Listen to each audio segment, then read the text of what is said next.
ফেব্রুয়ারি মাসের মোটামুটি শেষ এবং এখন থেকেই ইলেকশন মুডে ঢুকে গেল বিজেপি। এবং অমিত শাহজি একই দিনে তিনটে যে মাস্টার স্ট্রোক দিলেন, যে ভয়ঙ্কর চাল দিলেন, তাতে কার্যত দিশেহারা ঘাসফুল শিবির। তার থেকেও বড় কথা, এই ঘাসফুল শিবিরের বিরুদ্ধে যে সীমাহীন দুর্নীতির অভিযোগ উঠেছে, সেটাকে চাপা দিতে প্রথমে এসআইআর, বাঙালি অস্মিতা, অনেক কিছু করার চেষ্টা করলো, কাজে এলো না। তারপর সেইটাকে চাপা দিতে নিয়ে এলো ভাতা ভিক্ষার রাজনীতি, এবং সেটাও পুরোপুরি সুপার ফ্লপ হয়ে গেল। তাই এখন অন্য দলের এঁটো কাটা গুড়িয়ে বেড়াচ্ছে, কিন্তু সেখানেও যোগদান করিয়ে সুপার কেস খেয়ে গেছে। সব মিলিয়ে ঘেঁটে একদিকে ঘাসফুল শিবির, অন্যদিকে ফুল এক্সাইটেড পূর্ণ উজ্জীবিত বিজেপি, আর সব মিলিয়ে জমজমাট বঙ্গ রাজনীতি। কি হলো আজকে এক এক করে আপনাদের সামনে পুরো ঘটনাটা নিয়ে আসি। প্রথমেই যে খবরটা, যে ব্রেকিং নিউজটা সামনে এসছে, সেটা হচ্ছে যে পশ্চিমবঙ্গে কেন্দ্রীয় বাহিনী আসছে। আগেই এই খবরটা সামনে এসেছিল, আমি আগেই আপনাদের প্রতিবেদনে জানিয়েছিলাম যে মার্চের শুরুতেই মোটামুটি 100 কোম্পানি মতো কেন্দ্রীয় বাহিনী আসতে চলেছে। কিন্তু আজকে যে আপডেটটা এলো সেটা আরও মারাত্মক। 100 কোম্পানি নয়, মোট 480 কোম্পানি কেন্দ্রীয় বাহিনী ঢুকছে। পশ্চিমবঙ্গে কবে ভোট এখনও কেউ জানে না। আদৌ সময়ে ভোট হবে কিনা, রাষ্ট্রপতি শাসন জারি করে ভোট হবে কিনা, সেই নিয়ে চূড়ান্ত জল্পনা চলছে। তার মাঝখানেই 480 কোম্পানি সেনাবাহিনী আসার কথা রয়েছে। 480 কোম্পানি মানে কত? মোটামুটি যেটা ভারতীয় আর্মি স্ট্যান্ডার্ড রয়েছে, সেখানে এক কোম্পানি মানে 100 থেকে 150 জন জওয়ানকে বোঝানো হয়। এবং সেই 100 থেকে 150 জনের যে টিম থাকে, তার মধ্যে ড্রাইভার থাকে, তার মধ্যে ধরুন রান্না করার লোক থাকে, সব কিছু থাকে, কিন্তু মোটামুটি 100 থেকে 150 জনের টিম হয়। তো আমি যদি ন্যূনতম সংখ্যাটাও ধরে নিই, অর্থাৎ 100 জন করে প্রতি টিমে আছে, তাহলে সব মিলিয়ে 48,000 সেনা পশ্চিমবঙ্গে মার্চের প্রথমেই ঢুকে যাচ্ছে। 1 মার্চ 240 কোম্পানি আসছে, এবং 10 মার্চ আরও 240 কোম্পানি আসছে, এবং এরা পশ্চিমবঙ্গে কিন্তু রুট মার্চ করা শুরু করবে। এরা সেই সব এলাকায় যাওয়া শুরু করবে যেখানে দুধেল গায়েরা অশান্তি পাকানোর চেষ্টা করছে। ফলে চ্যাঁ ভ্যাঁ যদি একটুও কিছু হয় না, আর চামড়া আস্ত থাকবে না, সেই জিনিসটা স্পষ্ট হয়ে যাচ্ছে। এবার কেন 1 মার্চ থেকে আসছে, দেখুন অফিসিয়াল রিজন যেটা বলা হচ্ছে, সেটা অ্যাকচুয়ালি দরজাটা দিদিমণিই খুলে ফেলেছেন। ওই বেশি লাফাতে গেলে যেটা হয় আর কি, মহামান্য সুপ্রিম কোর্টে বারবার তার আইনজীবী বলেছে যে 28 তারিখ যদি পুরো এসআইআর তালিকা বার করা না যায়, তাহলে রাজ্যের আইন শৃঙ্খলা পরিস্থিতি ভেঙে পড়বে। আর সেখানে নির্বাচন কমিশন বলেছে তাদের 95% কাজ শেষ। সুতরাং ওই যে 95% কাজ শেষ হয়েছে, সেই তালিকা কিন্তু 28 তারিখ বেরিয়ে যাবে। ফলে বহু জায়গাতেই প্রচুর দুধেল গায়, অবৈধ বাংলাদেশি, রোহিঙ্গা, যারা এতদিন এদের কল্যাণে মাতব্বরি করছিল, তারা এক্সপোজ হবে। ভোটার তালিকা থেকে তাদের নাম বাদ যাবে, এবং এরা কিন্তু সীমাহীন সন্ত্রাস করতে পারে। বিশেষ করে যদি মালদা, মুর্শিদাবাদ, মহেশতলা এই ইনসিডেন্টগুলো মাথায় রাখেন, তাহলে কিন্তু পশ্চিমবঙ্গের পরিস্থিতি অগ্নিগর্ভ হয়ে উঠতে পারে। তাই নির্বাচন কমিশন কোনো রিস্ক নিতে চায়নি। তারা কেন্দ্রীয় স্বরাষ্ট্র মন্ত্রককে আবেদন জানিয়েছে, এবং কেন্দ্রীয় স্বরাষ্ট্র মন্ত্রকও সাথে সাথে সাড়া দিয়েছে। এটা তো গেলে একটা ভ্যালিড রিজন। আর একটা দেখুন আনঅফিসিয়াল রিজন। এখানে সোজা কথায় বিজেপিরও লাভ আছে। কেননা আপনারা জানেন যে মার্চের গোড়াতেই বিজেপি কিন্তু রথযাত্রা শুরু করছে গোটা রাজ্য জুড়ে। 294টা বিধানসভায় কিন্তু ছুঁয়ে যাবে, এবং ফাইনালি সকলেই এসে মিলিত হবে ব্রিগেডে। সেখানে নরেন্দ্র মোদীজিকে দিয়ে সভা করা হবে। এখন এরা যেভাবে কোণঠাসা হয়ে গেছে, রাজনৈতিকভাবে দেউলিয়া হয়ে গেছে, পরাজয়টা চোখের সামনে অবশ্যম্ভাবীভাবে দেখছে, সেই জায়গা থেকে এদের কাছে একটাই রাস্তা খোলা আছে, সেটা হচ্ছে গুন্ডামি, মস্তানি। এবং এই রাজ্যের পুলিশ বাহিনী, এই রাজ্যের প্রশাসন, তারা তো চটি চাটা দলদাস, এইসব কাণ্ড তারা দেখতে পায় না। ফলে সেই সব ক্ষেত্রে বিজেপি কর্মী সমর্থকরা যখন রথযাত্রার জন্য উদ্বুদ্ধ হয়ে ময়দানে নামবেন, তাদেরকে আটকাবার জন্য মারধর করতে পারে, এবং সেখান থেকে কিন্তু গণ্ডগোলের পরিস্থিতি তৈরি হতে পারে।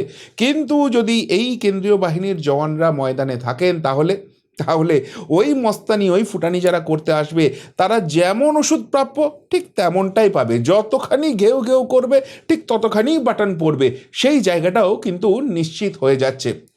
ফলে বলা যেতেই পারে মার্চের প্রথম থেকেই এখানে কিন্তু বিরোধীদের দাপট অনেকটাই বাড়তে শুরু করবে, এবং যারা ওই মস্তানি, ওই ফুটানি করার চেষ্টা করবে, তারা ঘরে ঢুকে যেতে বাধ্য হবে। কিন্তু আপনাদের মনে একটা প্রশ্ন আসতে পারে যে অতীতেও তো পশ্চিমবঙ্গে প্রচুর কেন্দ্রীয় বাহিনী জওয়ান এসছে, আমরা কি দেখেছি? তাদেরকে ভুল পথে পরিচালিত করা হচ্ছে।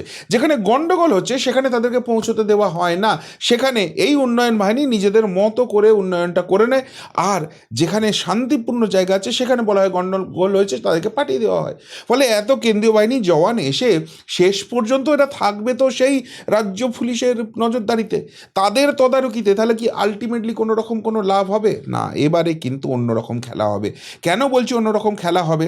তার কারণ হচ্ছে যখনই কেন্দ্রীয় বাহিনী আসছে তখনই কিন্তু 26-এর ভোটে বাহিনীর রুট ম্যাপ কি, সোমবার সিইও দফতরে হাই প্রোফাইল বৈঠক মানে সত্যি সত্যিই হাই প্রোফাইল বৈঠক হতে চলেছে।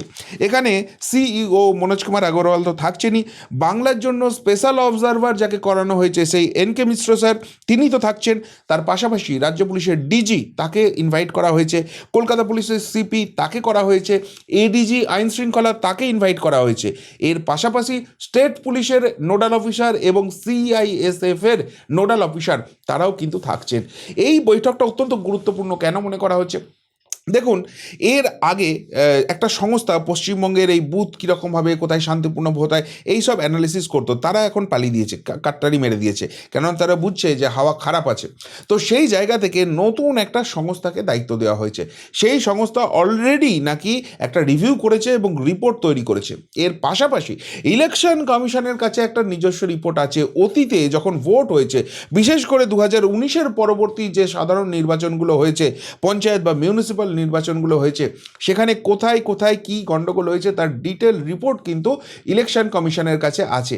এবার এই বৈঠকে কলকাতা পুলিশের সিপি বা রাজ্য পুলিশের ডিজি বা এডিজি আইন শৃঙ্খলা তাদের কাছ থেকেও রিপোর্ট চাওয়া হবে। যদি তারা সঠিক রিপোর্টটা দেন, যেটা ইসিআইয়ের কাছে আছে, যেটা অলরেডি এইভাবে সার্ভে করে তুলে আনা হয়েছে, সেই রিপোর্টের সঙ্গে ম্যাচ করে যায়, তাহলে তো ঠিক আছে, এদের হাতেই মোটামুটি ছাড়া হবে যে এরা নিউট্রালি কাজ করতে চাইছে। কিন্তু সেই সম্ভাবনা কতখানি আপনিও বুঝতে পারছেন, আমরাও বুঝতে পারছি। সুতরাং সেই জায়গায় যদি রিপোর্ট মিসম্যাচ করে তাহলে কিন্তু ইলেকশন কমিশন এদেরকে কন্ট্রোল করবে, আর কিন্তু এটা সরাসরি পুলিশের হাতে ছাড়া হবে না, সেই জায়গাটা কার্যত নিশ্চিত হয়ে যাচ্ছে। এবং এই জায়গাটাই কিন্তু আতঙ্কে থরথর করে কাঁপতে শুরু করে দিয়েছে ঘাসফুল বাহিনী। কেন? নবান্ন দখলের স্বপ্ন পূরণে ভোটের আগেই রাজ্যের রাষ্ট্রপতি শাসনের ছক অমিত শাহের, না কোনো রাষ্ট্রপতি শাসনের ছক নেই। তাহলে ছকটা কি হচ্ছে?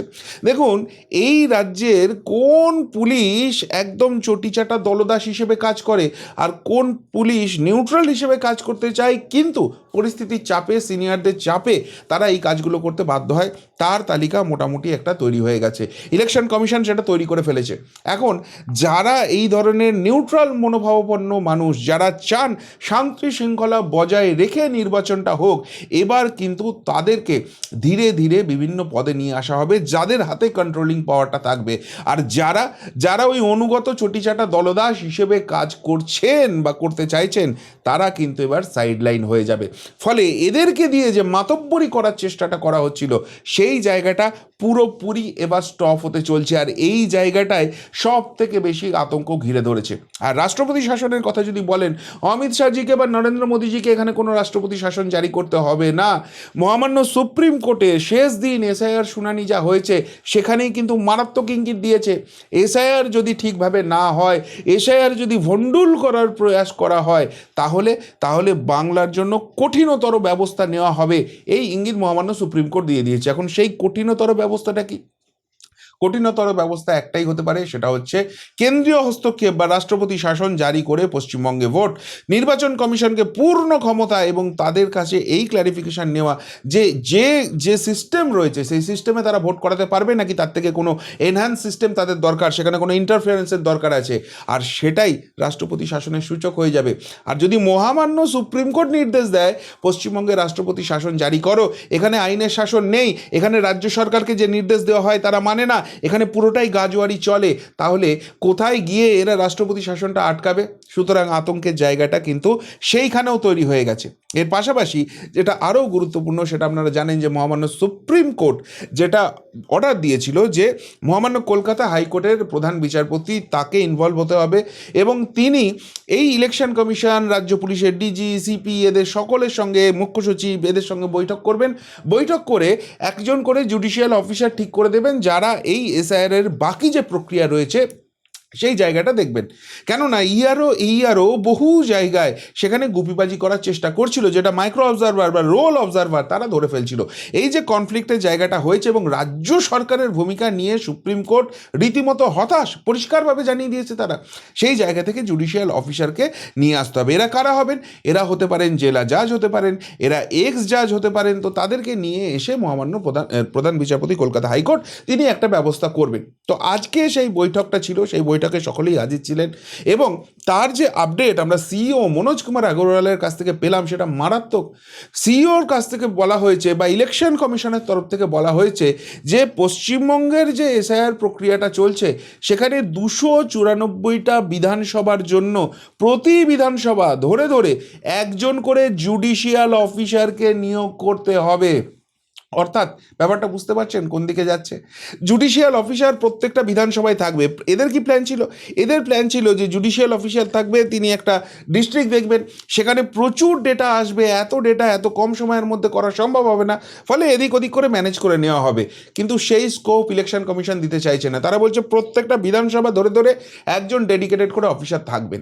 এইবার আপনাদের মনে একটা কোশ্চেন আছে, গতকাল থেকে অনেকেই হোয়াটসঅ্যাপ করছেন বা কমেন্ট বক্সেও লিখছেন যে এই যে জুডিশিয়াল সিস্টেম আছে এটাকে কি ম্যানিপুলেট করার চেষ্টা করা হবে না? এদের তো কোনো দিকেই বিশ্বাস নেই, এরা সব দিকে সব কিছু করতে পারে। সুতরাং বিশেষ করে যখন জেলা জাজ বা এক্স জাজদের ব্যবহার করা হবে সেখানে কি চাপ সৃষ্টি করে পুরো ব্যাপারটাকে ঘেঁটে দেওয়া হবে না? ওই অবৈধ নাম প্রচুর পরিমাণে ঢুকিয়ে নেওয়া হবে না? দেখুন, এক নম্বর কথা হচ্ছে যে ভারতের যে বিচার ব্যবস্থা রয়েছে সেই বিচার ব্যবস্থার প্রতি আমাদের পূর্ণ আস্থা আছে এবং মাননীয় বিচারপতিরা যে কাজটা করেন সেটা তারা ন্যায় বিচার করেন। অনেক সময় সেটা মনোপুত হয় না, সেই জন্য হায়ার বেঞ্চে যেতে হয়। কিন্তু বিচার ব্যবস্থার একটা সুন্দর সিস্টেম হচ্ছে এখানে আবেগ দিয়ে কোনো কাজ চলে না, এখানে ওই মুখে বড় বড় বাতেলা দিয়ে কোনো কাজ চলে না, এখানে নথি তথ্য প্রমাণের ভিত্তিতে সমস্ত কাজ হয়। আর এই যে এসআইআর এর কাজটা পেন্ডিং রয়েছে সেটা পুরোটাই নথির উপর বেস্ট করে হচ্ছে। সুতরাং কারুর কাছে যদি ভ্যালিড ডকুমেন্টস থাকে সেই ভ্যালিড ডকুমেন্টসের ভিত্তিতে তার নাম থাকবে। আর কারুর কাছে যদি সেটা না থাকে, এই যে 12টা লিস্টেড আছে তার বাইরে কোনো ডকুমেন্ট দেয় বা ফেক ডকুমেন্ট দেয়, এআই জেনারেটেড ডকুমেন্ট দেয়, সেগুলো রিজেক্ট হয়ে যাবে। এগুলো ফেক বা এআই জেনারেটেড কিনা সেটা করার জন্য ইলেকশন কমিশনের টিম থাকছে হেল্প করার জন্য। সুতরাং এই জায়গা থেকে খুব একটা অসুবিধা হওয়ার জায়গা নেই।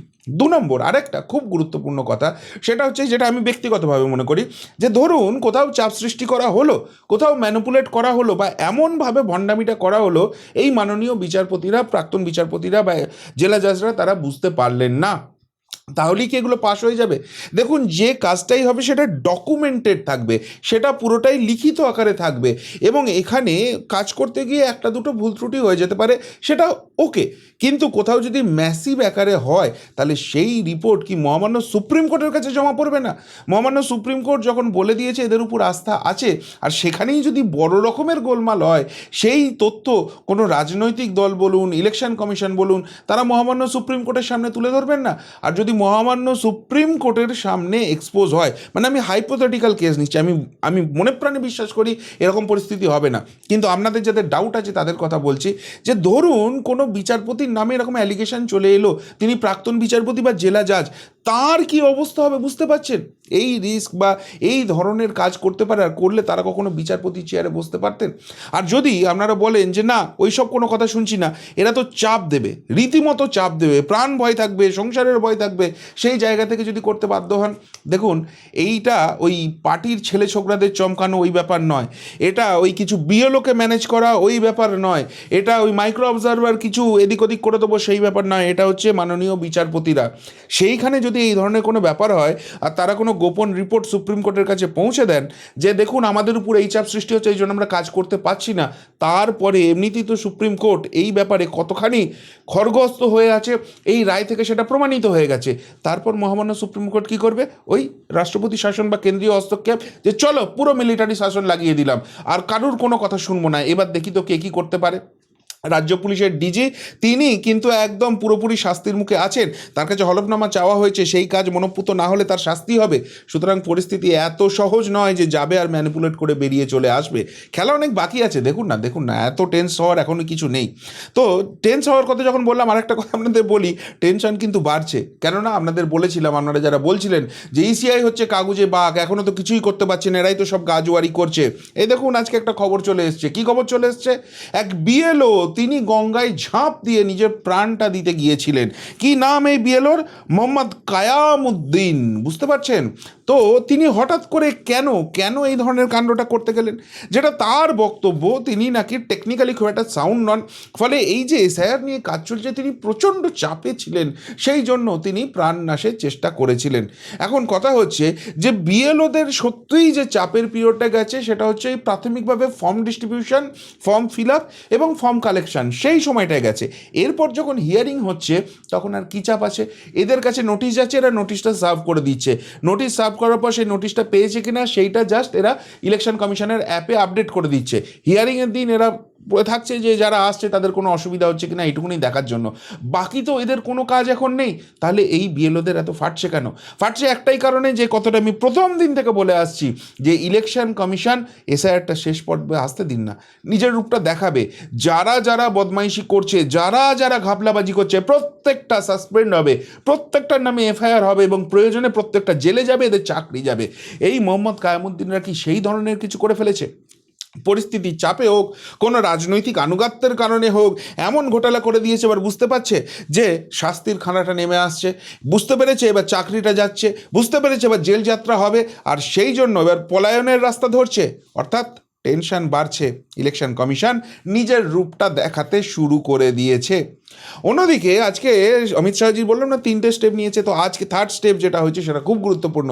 সেটা হচ্ছে সিএএ, ভোটের আগেই বড় সিদ্ধান্ত, নাগরিকত্ব দিতে বাংলায় তৈরি হলো এমপাওয়ার্ড কমিটি। কি ঘটনা ঘটেছে আপনারা জানেন, যারা সিএ এর মাধ্যমে নাগরিকত্ব পেতে পারেন, তো তাদেরকে এতদিন ভুল বুঝিয়ে রেখে দিয়েছিলেন দিদিমণি, আর তারাও বোকার মতো সেই ভুলটা বুঝে রেখেছিলেন যে কাউকে ফর্ম ফিল আপ করতে হবে না, সব হয়ে যাবে, কোনো চিন্তা নেই।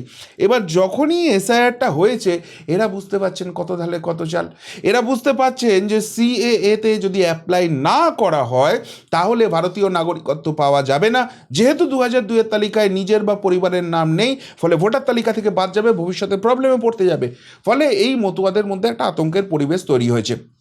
অনেকেই তড়িঘড়ি অ্যাপ্লিকেশন করছে, কিন্তু যারা অ্যাপ্লিকেশন করছেন তারা প্রকৃত বাংলাদেশি হিন্দু, এই দেশে এসে আশ্রয় নিয়েছে, সেই জায়গাটা তো ভেরিফাই করতে হবে, এটা একটু সময় লাগে, ফলে অনেকেরই নাগরিকত্ব পেতে দেরি হচ্ছে এবং সেই জন্য এসআইআর প্রক্রিয়ায় এদের অনেকের নাম বাদ যাচ্ছে, যেটা নিয়ে একদিকে রাজনৈতিক হইচই করা শুরু হয়েছে, একদিকে মতুয়াদের মধ্যে কিছুটা আতঙ্কের পরিবেশ তৈরি হয়েছে।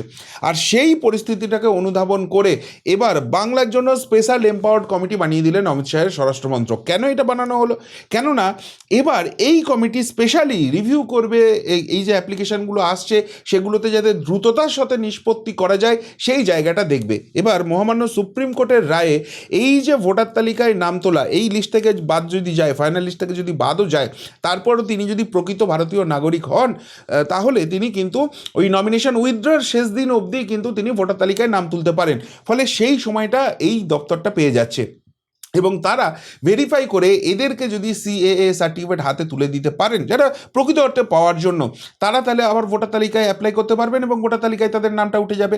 তো যদি এই ভোটার তালিকায় নাম উঠে যায় তাহলে ভোট ব্যাংকটা কাদের বাড়বে? বুঝতেই পারছেন খেলাটা কোন লেভেলে হচ্ছে। আর সেই জন্য ঘাসফুল শিবিরে কিন্তু চূড়ান্ত আতঙ্ক শুরু হয়ে গেছে এবং সেই আতঙ্কের শেষ এখানেই নয়। আপনারা জানেন বহু ঢাকঢোল গত কয়েকদিন ধরে মিডিয়াতে একদম প্রচার করা হচ্ছে, এমন একটা ব্যাপার দেখানো হচ্ছে যেন স্বয়ং নেতাজি সুভাষচন্দ্র বসু এবার বোধহয় তৃণমূল কংগ্রেসে যোগদান করলেন, সেরকম একটা ব্যাপার। এক সিপিএমের ছোঁড়া প্রতিকুর রহমান, যে এই অভিষেক বন্দ্যোপাধ্যায়ের বিরোধী ডায়মন্ড হারবারে লোকসভা নির্বাচনে লড়েছিল এবং সেখানে তার বিখ্যাত ডায়লগ ছিল, যারা চুরি করে তাদের চোর বলে, যারা ডাকাতি করে তাদেরকে ডাকাত বলে, যারা ধর্ষণ করে তাদেরকে ধর্ষক বলে, আর এই তিনটে একসঙ্গে যারা করে তাদেরকে তৃণমূলী বলে। সেই প্রতিকুর রহমান তার সিপিএমে দম বন্ধ হয়ে আসছিল, আজকে যোগদান করলেন তৃণমূল কংগ্রেসে। খুব ভালো কথা। ওই প্রথমেই বললাম না যে চুরি দুর্নীতি থেকে চোখ সরাতে নিয়ে আসা হয়েছিল বাঙালি অস্মিতা, সেটা যখন ফ্লপ করলো নিয়ে আসা হলো ভাতা, সেটা যখন ফ্লপ করলো এখন নিয়ে আসা হচ্ছে প্রতিকুর রহমান। কিন্তু আসার পরই, তাকে নিয়ে আসার পরই কেস খেয়ে গেছে। কেননা প্রতিকুর রহমান বলছে আমি নির্বাচনে লড়তেই চাই না, 2026-এর নির্বাচনে আমি লড়বই না। আরে ভাই, তৃণমূল কংগ্রেসের হাতে প্রার্থী নেই, এদের প্রচুর প্রার্থীকে ছাঁটাই করে দিতে হবে, কেননা এদেরকে দেখলে এই চোর চোর চোর চোর করে লোকে তারা করছে। আজকেই দেখছিলাম মানিক ভট্টাচার্য নিজের বিধানসভায় গেছে, লোকে চোর চোর চোর চোর করে তারা করেছে। ফলে এদের নতুন মুখের দরকার আছে। আর তুমি ভাই এসেই বলে দিচ্ছ আমি এখানে দাঁড়াবো না, তার মানে কি বুঝে গেছো তুমি যে আমি যদি তৃণমূল কংগ্রেসের হয়েও দাঁড়াই 2026-এ হাওয়াটা এতখানিই খারাপ, আমার হার হবে? নাকি তোমার ওই পুরোনো ক্যাসেটগুলো যখন আবার চালানো হবে, তৃণমূলকে যা যা গালি দিয়েছো সেইগুলো আর তুমি নিতে পারছো না? কেসটা কি? এই জায়গাটাতেই হয়ে যাচ্ছে প্রবলেম। তৃণমূল কংগ্রেসের হাতে প্রার্থী নেই, তারা অন্য দল থেকে, যেখান থেকে যাদেরকে কোনো গুরুত্বই দেওয়া হচ্ছে না, যাদেরকে ছেঁটে ফেলা হচ্ছে, সেই সব প্রার্থী নিয়ে আছে। সেটা সিপিএম হোক, সেটা বিজেপি হোক, এমনকি হুমায়ুন কবিরের জামাই, তাকে অবধি অফার দেওয়া হচ্ছে। আর তারা এসে বলছে কিনা আমরা প্রার্থী হব না। যায় কোথায় এরা? মুশকিলটা এই জায়গায় হয়ে গেছে। এবং সব থেকে বড় কথা, এই যে বামপন্থীরা বলতো আমাদের শিরদাঁড়া বিক্রি নেই, প্রতিকুর রহমান যাওয়ার পর বলছে ভাই শিরদাঁড়া ফিরদাঁড়া তো খুব ছোটোখাটো জিনিস, তোমাদের তো পুরো বডিটাই বিক্রি আছে। এবং তার থেকেও বড় কথা, 7 লাখ ভোটের জেতার রহস্য কি প্রতিকুর রহমানের সঙ্গে তখন থেকেই সেটিং চলছিল? সিপেমুলের সেটিং কি একদম প্রজন্ম ধরে চলে যাচ্ছে? সেই জায়গাটাও কিন্তু এক্সপোজ হয়ে যাচ্ছে। ফলে সব মিলিয়ে প্রতিকুর রহমানকে যে দলে নেওয়া হয়েছে, সেখানে যে বুস্ট আপের চেষ্টাটা করা হয়েছিল, সেগুলো কোনোটাই কাজ করছে না, উল্টে পুরোটাই নেগেটিভ জায়গায় চলে যাচ্ছে। আর তাই একদিকে যখন বিজেপি শিবির চাঙ্গা হয়ে যাচ্ছে, একটার পর একটা অস্ত্র তারা খেলতে শুরু করেছে, অন্যদিকে শাসক দল যেটাই করতে যাচ্ছে সেটা বুমেরাং হয়ে যাচ্ছে। আর যত এটা হচ্ছে তত 26-এর দেওয়াল লিখনটা স্পষ্ট হয়ে যাচ্ছে। বাংলা এবার পরিবর্তনের পথেই হাঁটছে। কোনো মন্ত্রেই প্রত্যাবর্তন, কোনো অঙ্কেই প্রত্যাবর্তন 1 ছটাকও সম্ভাবনা নেই। কি বলবেন এই নিয়ে? যদি কিছু বলার থেকে অবশ্যই কমেন্ট বক্সে কমেন্ট করে জানাবেন। এখনকার মতো এখানেই শেষ করলাম, ফেরত আসছি নতুন প্রতিবেদন নিয়ে খুব তাড়াতাড়ি। ভালো থাকবেন, সাথে থাকবেন, পাশে থাকবেন। নমস্কার।